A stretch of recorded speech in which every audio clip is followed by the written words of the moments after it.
Yo, it's me, Danchou. Welcome back to the Hideout, you guys, and I'm so glad you guys can make it. And I am back with another Jujutsu Kaisen video, and this time I'll be talking about the power system of Jujutsu Kaisen, speaking on domain expansions and how they're an indicator of older sorcerers having a little bit of better understanding of Jujutsu than the current sorcerers. Well, a little might be an understatement.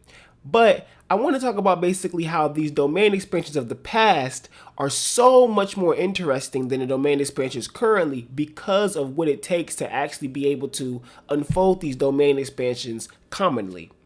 But before I get further into it, I want to give a major shout out to Morning Haze and Zion Glass over here at the Hideout. You guys are the first ever members. You guys are paid members here at Danchou's Hideout, and you guys have a special emote and special badges that you guys can use. It is really, really cool that you guys are willing to support me in that way, and I hope other people will follow in your footsteps and come and hang out with the Hideout in that special way and see their exclusive content and do all the other cool exclusive things that the members get to do.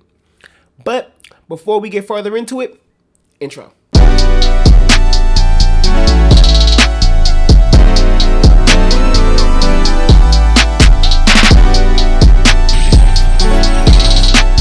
So, domain expansions were introduced early in the series, showing the peak of Jujutsu sorcery in the current era. At the time, this indicated that domain expansions are the strongest techniques a sorcerer can have, which isn't incorrect, but can also be misconstrued in a way. As we know, domain expansions put the user and the target into an area that subjects the target to a sure hit technique while giving the user a buff. This means the target cannot dodge anything and must be hit with the technique's attack. For more background, a domain expansion utilizes barrier techniques, a type of jujutsu that creates a physical wall or area, an example the curtains or a barrier that's keeping the jutsu schools hidden, or even Tengen's barrier that he hides behind called the Tomb of the Star. Gojo Satoru showed us that domain expansions can be beat out with another domain expansion, while Miwa shows simple domain, a technique that makes you immune to a domain's effects, or a counter of some sort. These counters are not always effective though, and don't guarantee beating out a domain, so using your domain is the only sure way to counter, and this is where the difference in skill level between the past and the present comes into play. Master Tengen explains to Yuji that domain expansions in the past were more common. This is because they were not using them for sure-hit lethal moves, but to subjugate a target to a rule set that must be followed, as we seen with Higaruma in 164. Tengen also explains to establish a domain that uses that sure hit takes a lot more skill than those ones of the past, so you can be confused by thinking that the newer domain expansions are a lot more skill and a lot more dangerous than the older ones, which isn't accurate, but I'll talk about why that could be a little confusing in a bit. What this does also show is that now times have changed from back in the day where people had a lot more technicality and understanding to now currently it's about fast endings, and if you're opening a domain expansion, you're just trying to automatically kill the opponent, not necessarily give yourself an advantage in battle. Now we have Higaruma, a new sorcerer who has used this old school form of domain expansions. You may take this as he is using a weaker form, but let's really think about it for a moment. To use a domain expansion in general, you must have a good understanding of barrier techniques. Also, you have to be able to properly understand your cursed energy to form the inside of the barrier. The core of this is imagination, the main issue Megumi overcame to create Chimera Shadow Garden.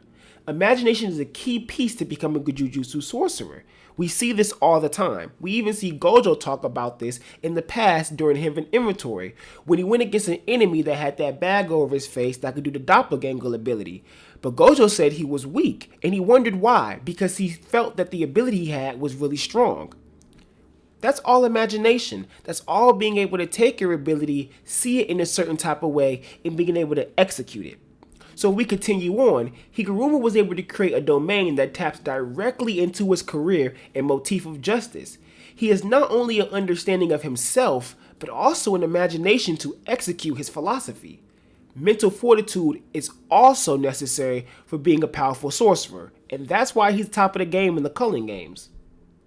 So, for the sorcerer of the older times to treat domain expansions as common, that means the level of mental fortitude and imagination they held on average far surpasses the minds of the current sorcerers. We see this with the new guy who's looking for Sukuna and apparently talks about how they're not as strong as 400 years ago. I mean, look at this dude. He clearly isn't playing any games. This also means that even if they are hit with a sure hit domain, they can counter with their own, nullifying the sure hit of the enemy, if it's powerful enough. Not to mention the possibility of them growing from a rule gain domain type to a lethal domain type with practice. It seems that overall, the focus of domains became killer moves, when at one point they were more technical, adding that thought and skill to a fight, which in my opinion means smarter sorcerers. On top of that, these sorcerers are used to fighting. They preferred it. It was the ideal way of handling issues in the past. Imagine a Supreme Grade 1 sorcerer like Nobito having a domain expansion that doesn't do lethal damage but forces the target to move at a certain rate or it's going to be faced with a penalty. That would be insane to add to his technicality and add to his kit of moves. So think about that, and him already being considered a Supreme Grade 1, what would he be considered with that type of domain? Not special grade, of course, but they'd have to see him as something different than what they already knew him or established as if he was able to reach that new level. So basically, what I was trying to break down here is that it's very clear that these older style of domains might be necessarily less skillful than the domains of lethal move techniques, but because of the fact that they're more common, the older sorcerers know how to use them, which means their understanding of Jujutsu is deeper. Think about Sukuna when we first met him in the beginning of the series. He kept saying things like, "You don't understand the true meaning of a curse. Let me show you." It was those type of things that make me feel like back in the day, these people understood what it really meant to tap into their abilities. That's why he was so willing to throw his domain expansion so early in the series, because they were common, not because he was trying to flex how powerful he was. But that's really my opinion on the things I have to say on domain expansions and this new information on them being so crucial, being so amazing, and why I want to talk about how this new information about them lets us know that these past sorcerers have a whole different understanding of philosophy surrounding Jujutsu. I really hope that we get more into Buddhism and their spirituality and the things they believed in their time periods of Jujutsu and see how that contrasts with the things we have now in modern times. But we'll just have to see what Gege does with the story as usual.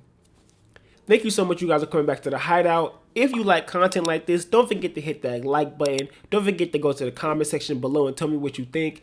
And hit that subscribe button so you don't miss any more content like this coming from the Hideout, you guys. I really appreciate any type of support you guys bring to the channel.